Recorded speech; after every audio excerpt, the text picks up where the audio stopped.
Welcome to Talking Heads on USA Global TV, starring the one and only wonderful Dr. JACALYN. It's a prestigious place where world-class influencers and experts meet, and where you'll find the most trusted advisors and coaches for all things in life and business.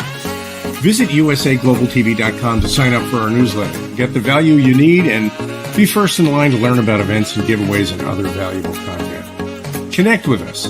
Email Dr. JACALYN at usaglobaltv.com to talk about how you can become part of USA Global TV. That's USA Global TV, where the doctor is always in. Hello, everyone, and welcome to USA Global TV and Radio as we are broadcasting live from our studio here in Boca Raton, Florida. Thank you to each and every one of you who reached out about the journey. It was certainly quite interesting. I'm Dr. JACALYN KERBECK. I'm the president, founder, and chief listening officer here at our network. And our show today is the United Kingdom news and culture. And unless you've been living under a rock or maybe on an island by yourself, there's been plenty of news coming out of the United Kingdom. And guess what? We have expert correspondents who are right there in the mix of it. They're going to be bringing us the latest updates. So let's welcome our panel. Simon MacDonald has the day off. He is busy in a meeting in Parliament. Ooh, how exciting. Let's welcome DIANN FLOYD BOEHM. Hello, welcome. Hi, great to see you. Great to see you as well. And let's welcome Helena Chard. Hello. Hi, so good to see you again. Great to have you back. Thank you so much. And Mr. Ian Pelham-Turner, hello. Good afternoon. You ladies, you're all looking so healthy this afternoon. Goodness me. Well, anyway. Healthy, does healthy mean glowing? How, does that mean healthy mean a little bit rounder? Oh, there you go. Do you know, I opened my mouth for 5 seconds and the lady to my right already is questioning you over the ears. Well, thank you so much for the compliment. That was very nice. And you are also glowing yourself, Mr. Ian Pelham-Turner. Oh, I think I'm glowing with the amount of TV time I've been watching over the past few days, trying to understand why they've now put revolving doors on number 10 Downing Street. With our third Prime Minister in 7 weeks. So they've decided to take the door off its hinges now and just have it as a revolving door, because who knows, we might have another Prime Minister next month. It's becoming quite exciting, politics in London. Well, it certainly sounds like it pays well to walk through that revolving door, regardless of how long you stay, right? Yeah. Well, I was discussing it with Helena before, and so it's roughly about $140,000-$150,000 a year. They will get now as their pensions, which is fine, and they get their own car, their own security. I mean, what's not to like? Yeah, all they need now is their own red carpet, and I should think they'll be walking up and down those nowadays. But the biggest one of the lot is that where are they all heading towards? They're all heading towards the USA as soon as they depart this mortal coil of political, nonsense that are going on at the moment. They all head to the States to do these wonderful speeches that they do, and the amount of money that they get from one of these speeches is just incredible. Yeah, some of them I think get like $10,000 for 45 minutes. Do you know that's not even touched the service? Do you know, Oh, I didn't know it had gone up that much. Oh, my stars. Yeah. Well, one Prime Minister I used to work with, John Major, now charges $750,000 a time. Wow. Well, are they looking for any other speakers? I can be available. Can you imagine Liz Truss, what her one would be? It would be how not to be a Prime Minister. But do you know what? Everyone would love it, wouldn't they? Everyone would want to see it. Absolutely. Happy National Pumpkin Day, by the way, everyone. Just thought let's celebrate. Yes, let's celebrate. Yay. I had no idea. Yay, I love pumpkins. Harvest time. So are you cutting pumpkins, decorating pumpkins, cooking pumpkins? What are you doing? I have to say I'm not, but I know lots of people are. I mean, there are some amazing artists out there that are creating these fantastic pumpkins, you know, these wonderful designs. I mean, honestly, creativity is marvelous, isn't it?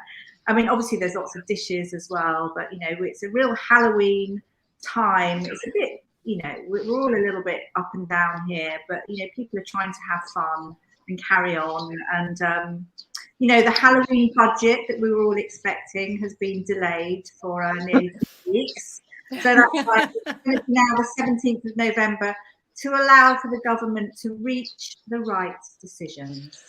I mean, I think probably it had to be done anyway. It's all been a bit of a race, but it's been a roller coaster time here. I mean, it really has. It's madness. I mean, I don't know what you see in the States, but obviously Liz Truss gave in her resignation and gave this kind of unapologetic, I suppose, quite jaunty speech and sort of left saying, you know, we all have to be, you know, brave and strong. And I don't know, we still watched her. Lots of people turned up for the changing of the guard, but obviously I think they turned up to see Liz Truss go in, etc. And I just wonder what King Charles III said to her. I mean, I have heard that he was obviously really quite thankful that she handed in her resignation, and it was a quite a brief meeting, as they say.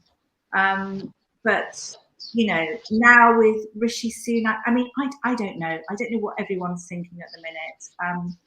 But everyone just wants reassurance and stability, you know, and there have been some positives.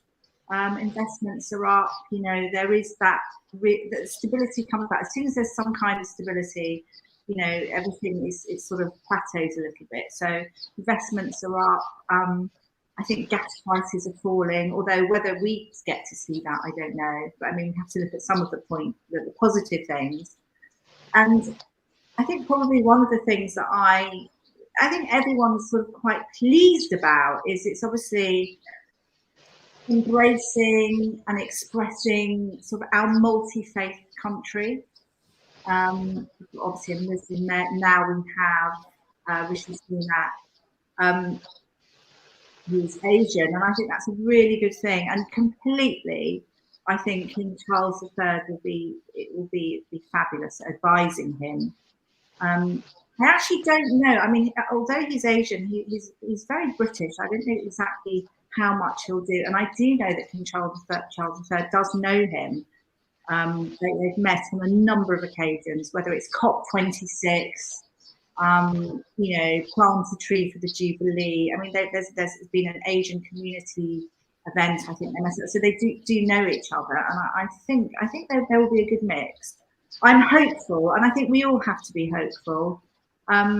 I mean, Sunak, I don't know if anyone knows about him, but he's our youngest Prime Minister. He's 42, I believe.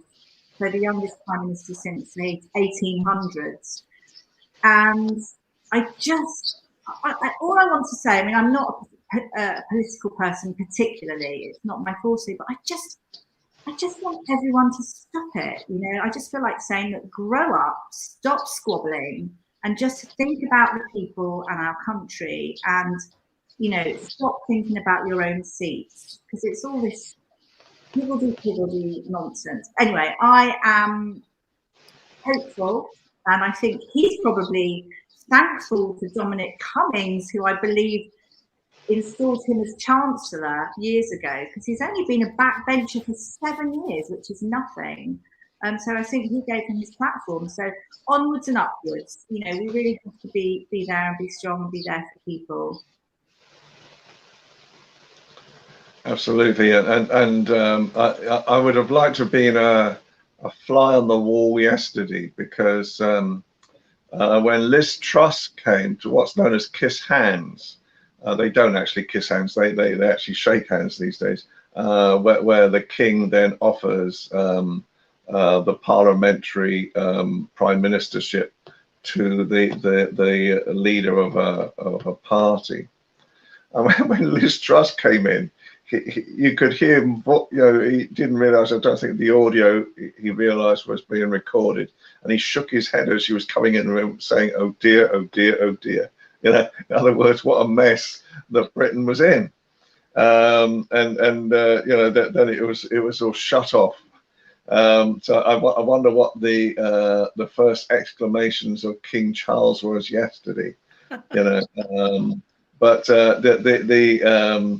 obviously that there's been a few interesting things come out, because we had our first Prime Minister's question time today, which is obviously something I always have to watch, because I'm supposed to know, or supposed to try and explain what on earth is going on, in politics half the time. And again yesterday, you'll be pleased to know that Rishi Sunak, our Prime Minister, has kept his green card in America, just in case all else fails. He's heading back to his luxury home, wherever that is, in America as well.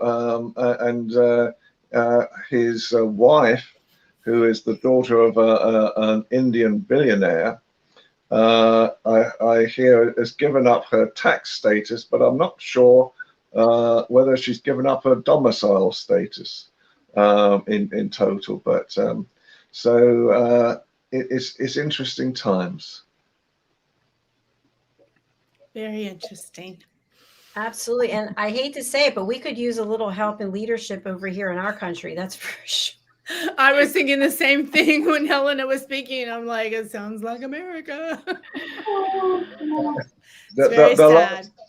The last thing you want is a revolving door in the White House. At least there's still some stability there. But obviously, we're coming very much up to mid-season, aren't we, in America now? And whether a certain Donald J. Trump, is going to enter the fray again. So we're all looking with great interest at what's going on. I can see the two of your faces, as well.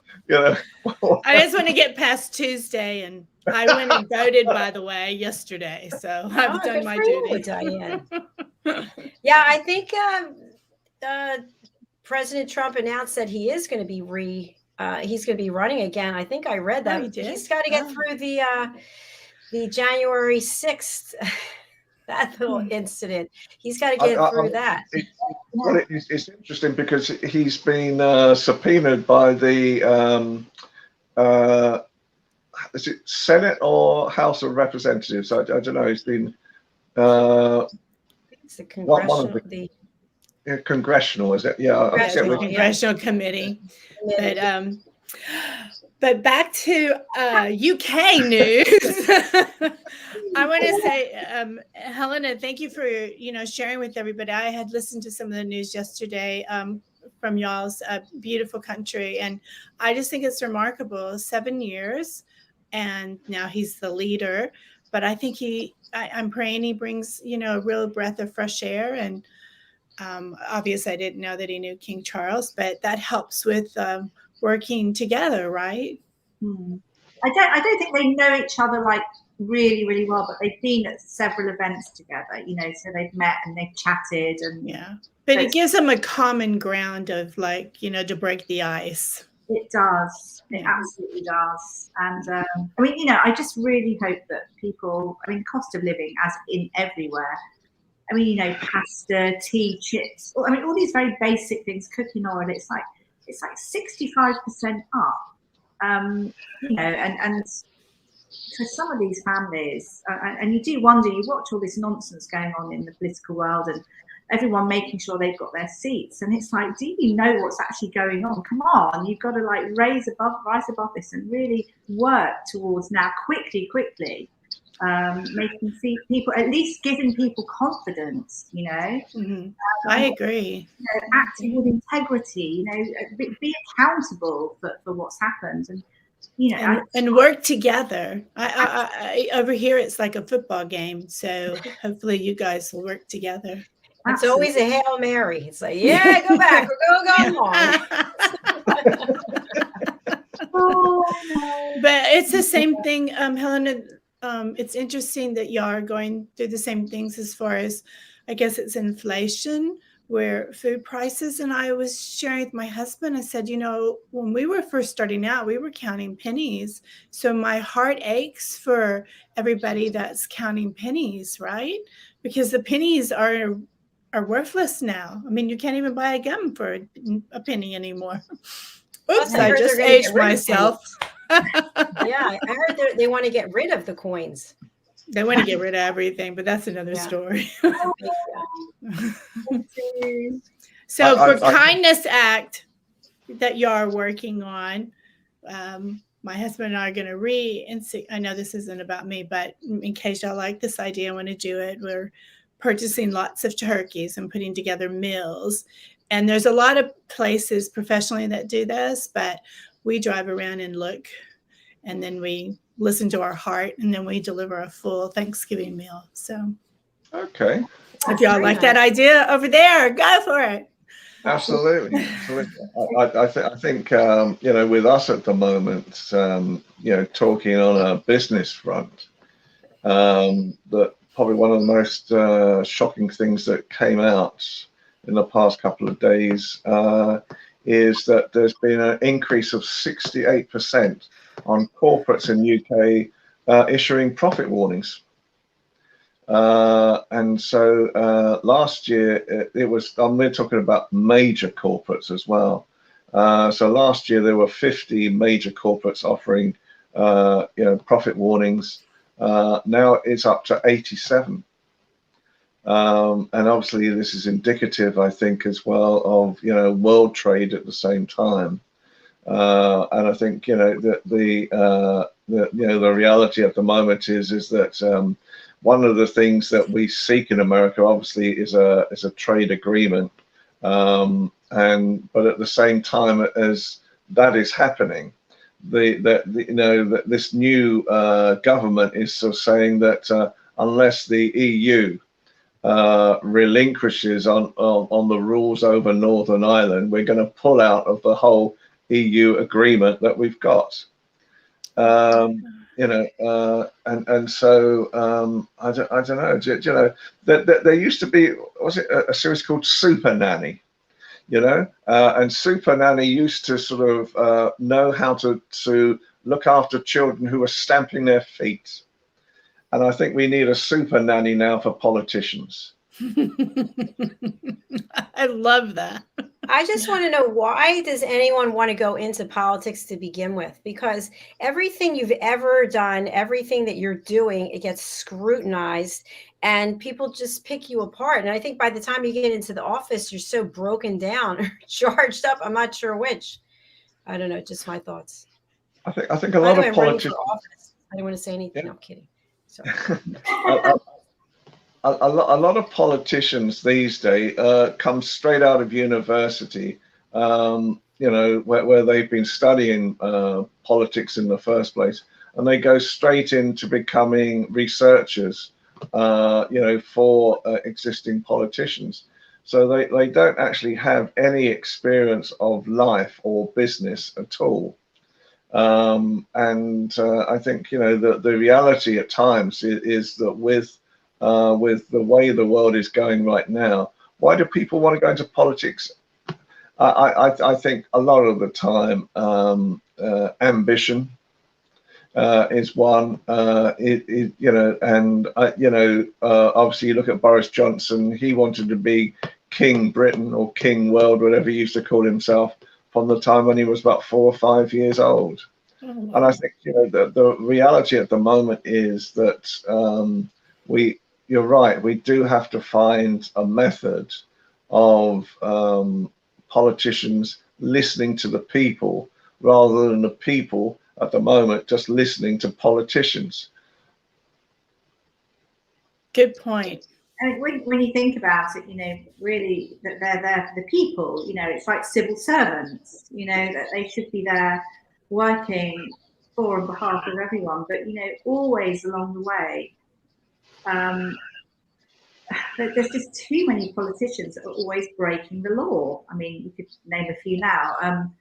And they're always well, not every politician, but you know, associated with certain shares in these certain companies, and it's for the wrong reasons that some people are in politics. That's how I feel. I mean, I know it's probably just a few people that tarnish things, but I just feel it's just really wrong. But actually, I was thinking about something you said about trade agreements, Ian, and I'm thinking now with Rishi Sunak, obviously of Indian descent, and if we think about India, it's a really, I mean, they've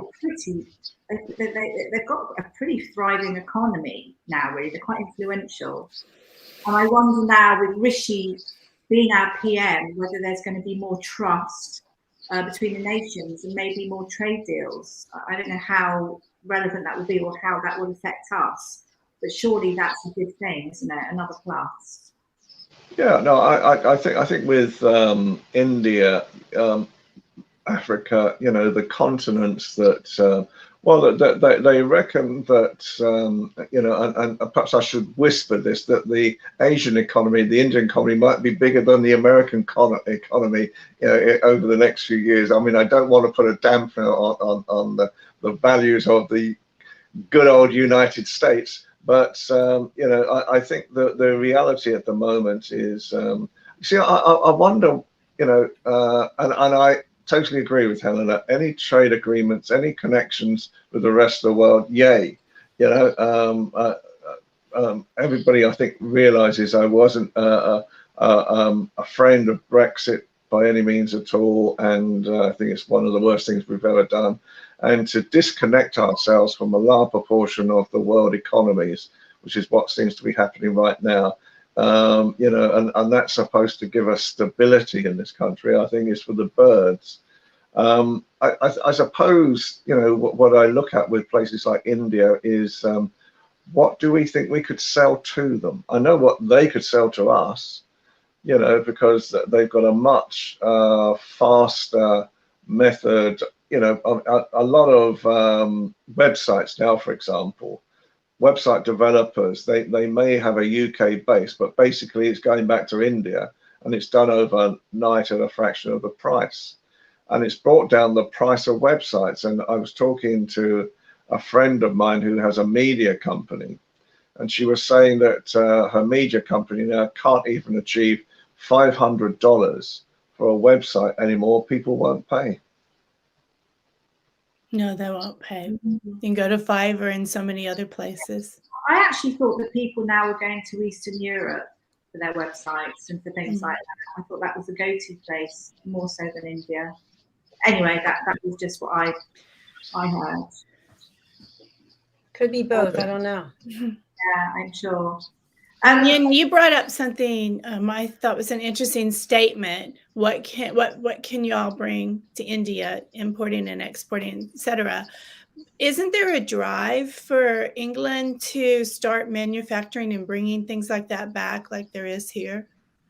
I think, you see, if you look at the future at the moment, and Helen and I have joined this hub.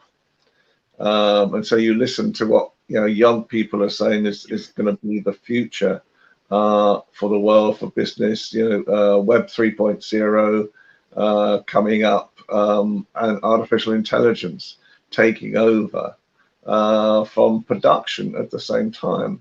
And you see, in Britain, the thing I look at in Britain, and this is asking a question about Britain, I think, rather than knocking Britain. But the question I ask is that there's officially 1.8 million people unemployed on benefits in Great Britain as we speak. And there's 1.2 million jobs, desperately trying to find people to go into jobs in this country. Now, there's a disconnect somewhere going on, and where's the disconnect coming from? Because I get, a lot of these are low-paid jobs, and they're not full contract jobs. I get all of this type of thing as well. But I just look at is, where are the world economies going at the same time? Because you know, you listen to people like Elon Musk. You know, Musk is really sort of talking about the robotic systems that he's creating right now that are oven ready, as we say already, you know, that will take over existing jobs. And I wonder what the people of this world are going to do.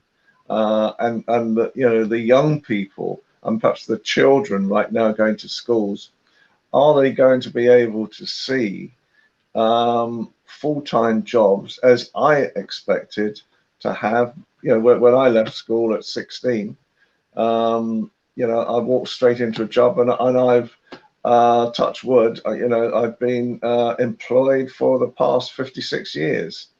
But can young people today expect that same situation? I don't know. It's a scary thought. I started working at 16 as well and haven't stopped. And that's how you learn about life, right? Is taking those early on jobs. But I really think that disconnect, we have that here too, don't we, Dr. Jacqueline? A lot of jobs, but people aren't willing to take them. But I say very true, because you can get unemployment and get as much money or somewhere near. It's interesting because when I was in New Jersey at the beach, there are plenty of job opportunities for people in the summer, and they could not fill the jobs. The restaurants, the stores, they couldn't fill them. The young people didn't want to work. So yeah, it's interesting. And you know, I was coming home last night. I was at a discussion last night, and I was coming home about midnight last night, which for me is like you know, very, very rare. And the host of the event very kindly got me an Uber car to come home. So I'm talking to the driver, and the driver was from Pakistan originally. He'd been in Britain now for 47 years. And he was saying that, you know, the reason why he works hard and still works so hard was that he wanted to give his children the best education and the best potentials for the future. And so, you know, part of my proposal all the time is allow more people like that into the country. And yet today, that again, we've got a Home Secretary who really, part of which decides how many you know, people can come into the country and on what type of standards, what type of visas, and so forth. And they're trying to cut down the numbers again, where, you know, there doesn't seem to be a you know, responsibility or the understanding that, as he was saying last night, you know, when people come from the most dangerous zones in the world and they cross right across Europe, and then they get into this rubber dinghy and they try to get you know, across one of the most dangerous seas in the world to come to land on British shores. Surely that just shows to the British people that they want to work, that they're seeking to sort of create things. And you know, when I look at communities, I love to support communities, you know, because I think especially ethnic communities coming in, they bring so much to our country, the values they bring, the work ethics they bring, the excitement, you know, the energy they bring to this country as well. And I think, you know, I'm not suggesting we let everybody in. You know, there has to be a control system in place.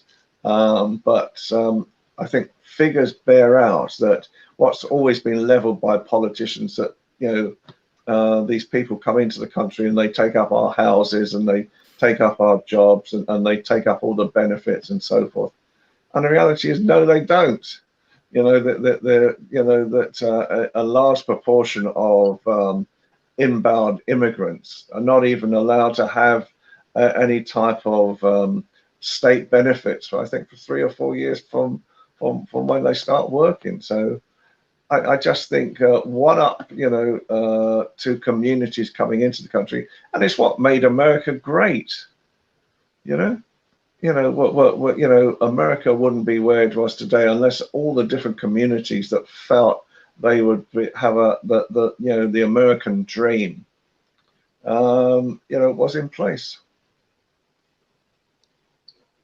I think the irony is, as you're talking about Braverman, aren't you, Ian? And there's been this whole reshuffling, obviously of the Conservative Party in the seats, and she's returned as Home Secretary, but she had to give up her role as Home Secretary because she broke the ministerial code. So basically, she broke the law in a sense, because I won't go into what she did, but she no longer could have that position. And it's very interesting to think that Rishi Sunak has invited her back.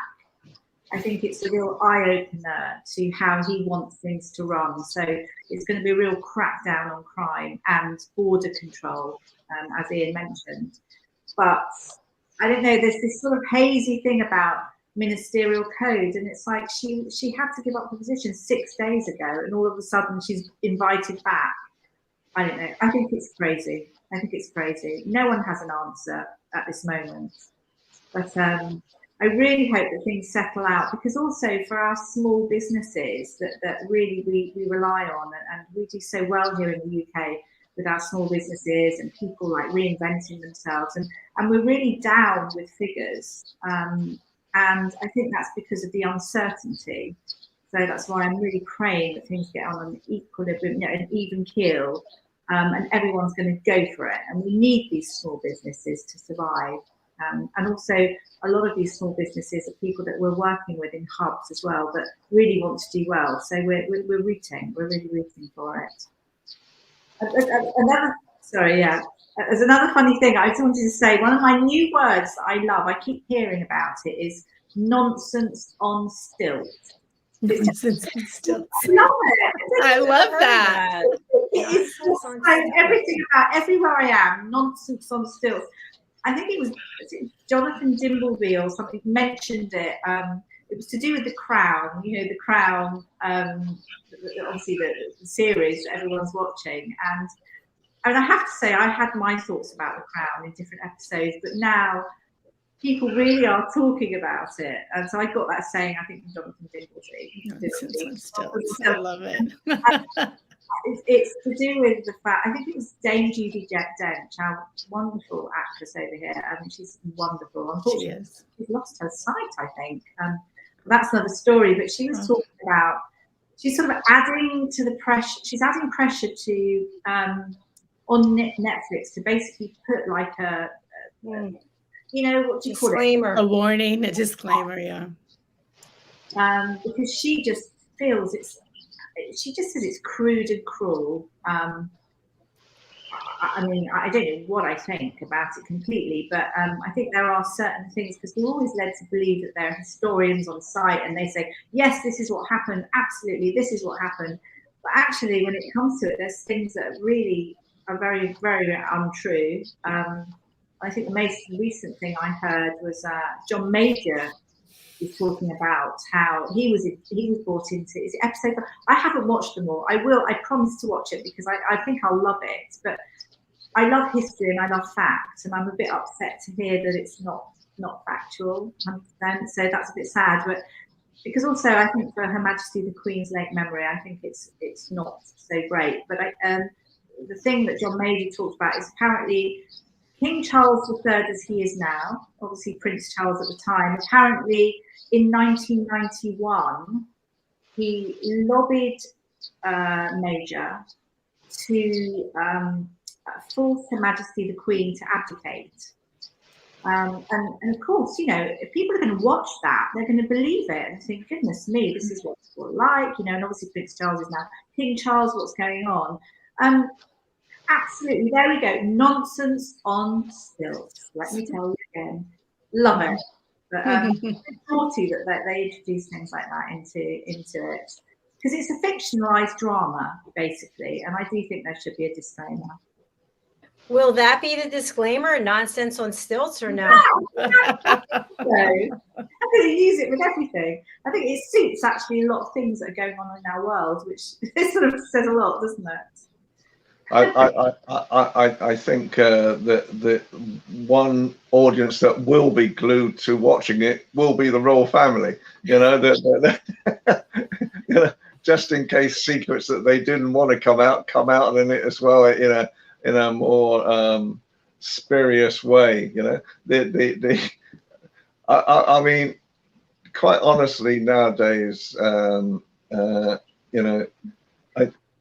work behind the scenes with John Major's government as well. So,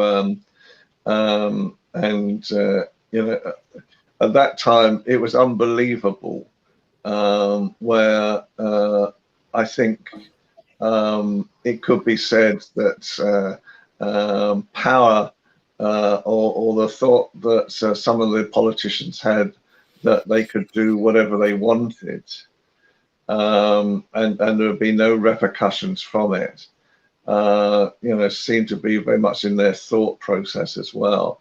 And I think, as I say, at the moment, I have to do a political shows, and trying to explain what's going on at the moment in Britain, where it can actually change by the hour. And, I can only explain that by that the day that Liz Truss decided to resign, I was in the middle of a meeting, and I got the message to say from someone that she was going to resign about an hour before other people were. And for some reason, I seem to be connected to some group that wants to tell me what's happening in front of time. And I'm thinking, do you know what?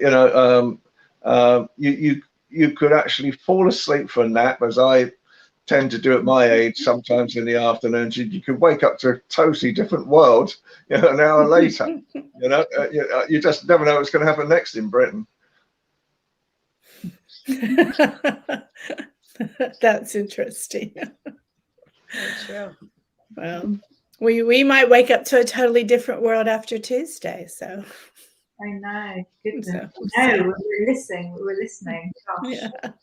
yeah. Actually, I'm going to move on to something completely different. I decided. Good. Happiness. Away from politics. Yes, please. This is just something. It made me laugh. It made me chuckle, because obviously, for some people, this would not sit well at all. But it was something that came out, and it's to do with a professor from Oxford University. I think he's Professor Charles Spencer. I remember the name, because that's a royal name, but although it's not Charles Spencer, as we know. He's a professor at Oxford University, and he has said, ditch the cutlery, everybody. Eat with your hands, because it improves the texture, it improves the flavour, it improves the whole eating experience. And apparently it's a very mindful experience as well. And apparently the fork gets in the way of, it separates you from your senses, if you can imagine. So you're more mindful when you're eating with your hands. But it did make me think about, obviously, this would not sit well with lots of people. I mean, what do you think? This is actually now something as well that there is, it's called The Fork, that have actually done this survey, but they've also brought out in the UK the first ever eating with your hands experience. I think it's in 20 restaurants. Have you ever been to a place or in a cultural experience in another country where all they do is eat with their hands? And hopefully, because they bend over the plate and then they're just shuffling. So I hope that's not what they mean. I think different cultures will I suppose there's different things that chapatis and curries, and this is just me thinking of my head, but I'm thinking of I forgot, it's terrible, I've forgotten his name. He teaches etiquette, Phil. Yeah, that's it. I was just thinking about how they were feeling about It'd be like, oh. Yeah. But I can understand what they're saying, because I mean, when you think about it, when you use your hands for a French fry, let's say, there's something about when it touches the tongue, it's just like, oh my God, that's salt melting and everything. And maybe the fork would interfere. Yeah. Or I'm from the South, and I cringe when I see New Yorkers. Oh, I should say the people up north. Sorry, New Yorkers. And they take their fried chicken and they use a fork and knife, and fried chicken is meant to be with the hands. So I guess I shouldn't be too hard on that, because I am definitely a hand person with my fried chicken, let me tell you. I think you're right. You hit it on the head as well in a way, because it's like, if you think about it, burgers, chips, so all those kind of parts Yeah, that's true. in your hands. So what's the difference? It's just you're not used to eating, I don't know, rice and curries and kind of, but I can't imagine picking up my beautiful T-bone and looking at everyone going,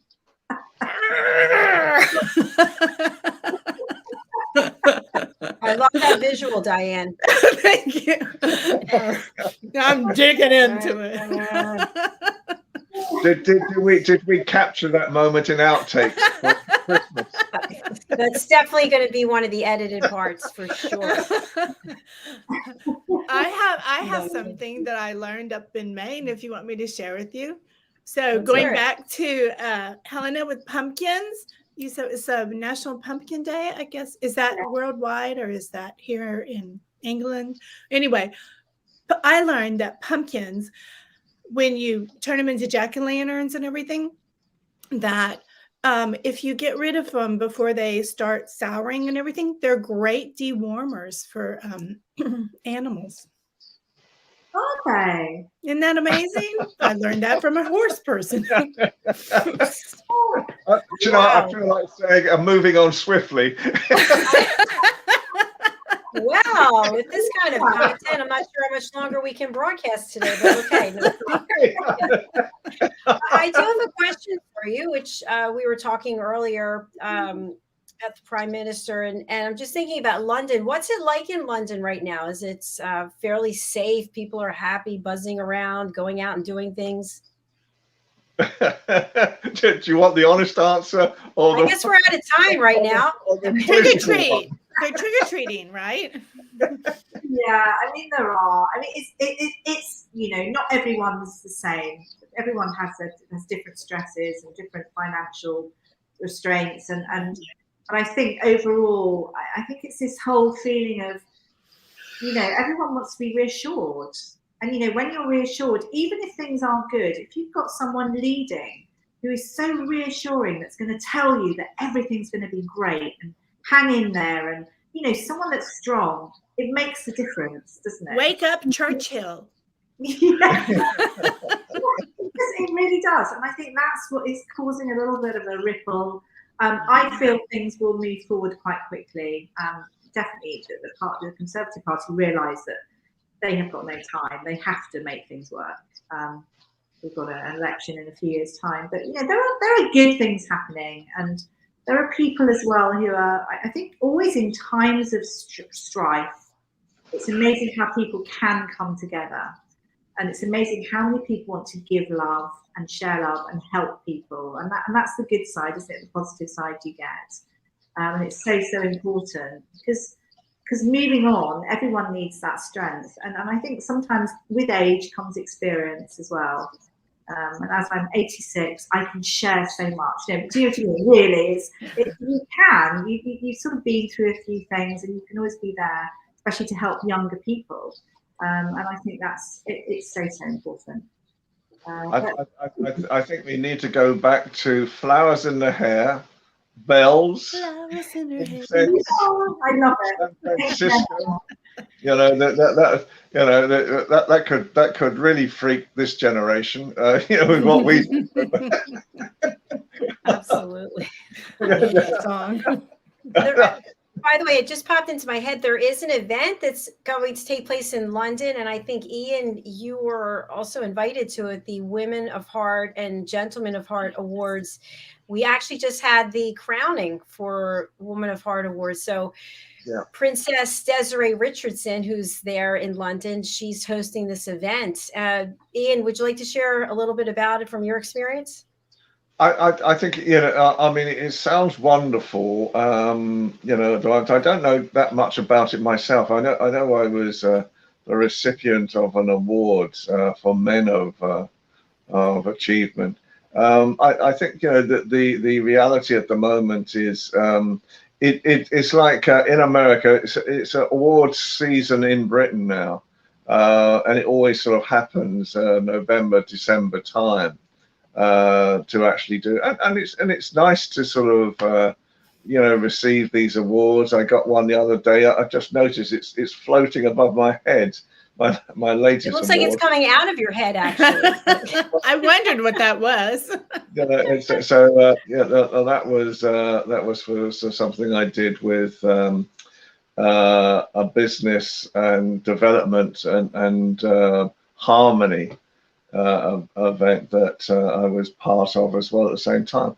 I think, you know, the events in general right now, they are, you know, they're always nice to see them as well, and it's so good for achievements to be recognized. I think you know, it is the great thing to do.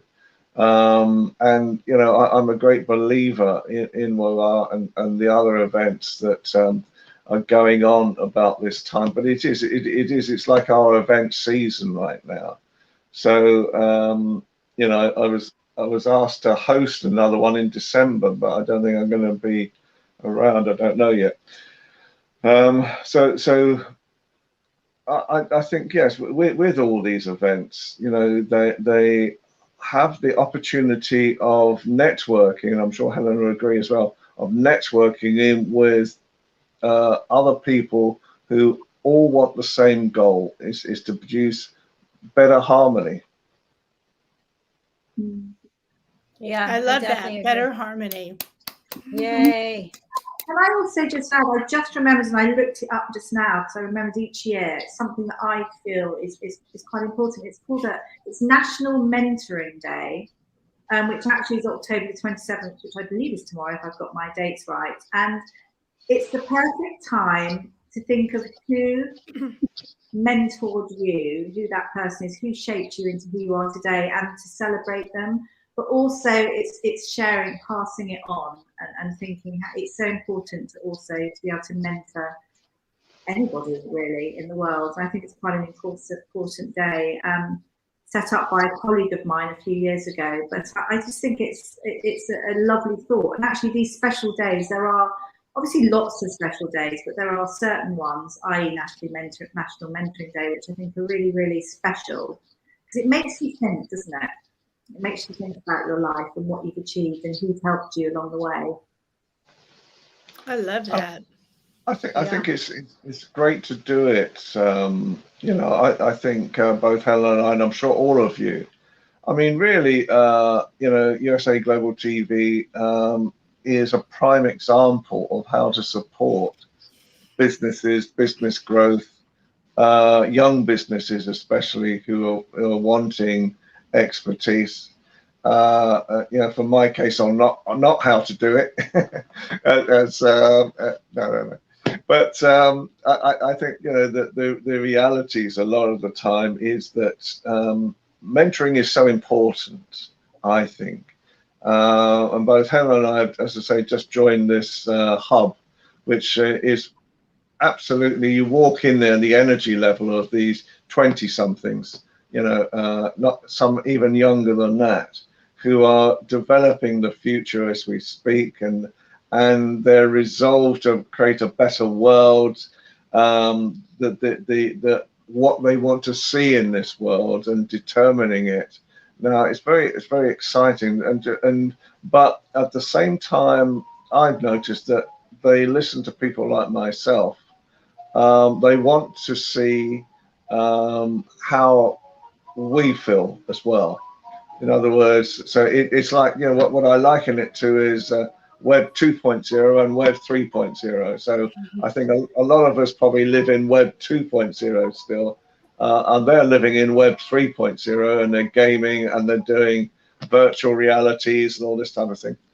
And I'm sure that the thing that had a discussion the other day with the developers of this whole hub, and they're still not sure. And bearing in mind, Web 3.0 has been going since 2010, and they still haven't been sure how to implement it. And so, you know, in some ways, is technology faster than the ability to use it in an effective manner? That's a great question. People Yes. also are talking about Web 4 as well. So there are always different levels, but it's an exciting time.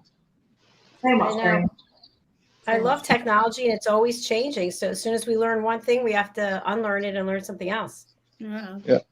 I was just going to start into Web 0.3, and now you're telling me there's Web 0.4. It's 3.0 and 4.0. 3.0. It's 2030 4.0, but I was just thinking that with 4.0, I could be sitting in my new home in Florida and pretend, but living in Buckingham Palace in my mind and in virtual reality. So it's got a huge opportunity to fulfill any fantasy you ever want to be, you know. It's kind of scary. Absolutely. Yes. Well, this has been a really fun show. We've missed Simon. Hello, Simon. We hope you're doing well. And we have to close out. We've got another show coming. So I'm going to spotlight each of you, starting with Diane. What would you like to share? Go UK, and I hope everything gets balanced and smooth, and your holidays are going to be filled with brightness. Okay, very nice. How about you, Ian? I think you know, the world is going to be a better place. That's my hope and my feeling. And I think channels like USA Global TV are the perfect transport system to create that. Well, thank you. Oh, that's so sweet. Thank you so much. Helena. I just want to say, you know, it's a precarious time at the moment. I know this winter will be tinged with anxiety for a lot of people, and I just feel that practicing gratitude is the way forward in the simplest of ways. Just it helps us stay resilient, and it may just be a reflective walk or keeping a diary. There's so many things you can do, but just to keep that strength and that resilience. Yeah, I just practicing gratitude. I love that. And I think we all know that life is going to continue to throw us curveballs, and it's how we show up. And if I just reflect the 2 days that I had with 2 tires blowing out in a shock on I-95 going 80 miles an hour, I just focus on all the positives that we weren't on the side of the road. That you think about so many things that could happen. Just be grateful for all the things that you do have, because we do have things to celebrate. And I'm celebrating each of you, my mentors and friends. Thank you so much for taking this journey as we continue to evolve. We actually have lined up our programming for 2023, which is super exciting. So looking forward to continuing this journey with you. We don't know how many more prime ministers there might be, or what's going to be going on in this country. But there will be things to talk about for sure. Absolutely. For sure. All right. Thank you. We'll be back next week, and look forward to having Simon with us again. So enjoy the rest of your week. And thank you, everybody, for being with us. Bye for now. Okay. Bye, everybody. Bye. Bye. Take care.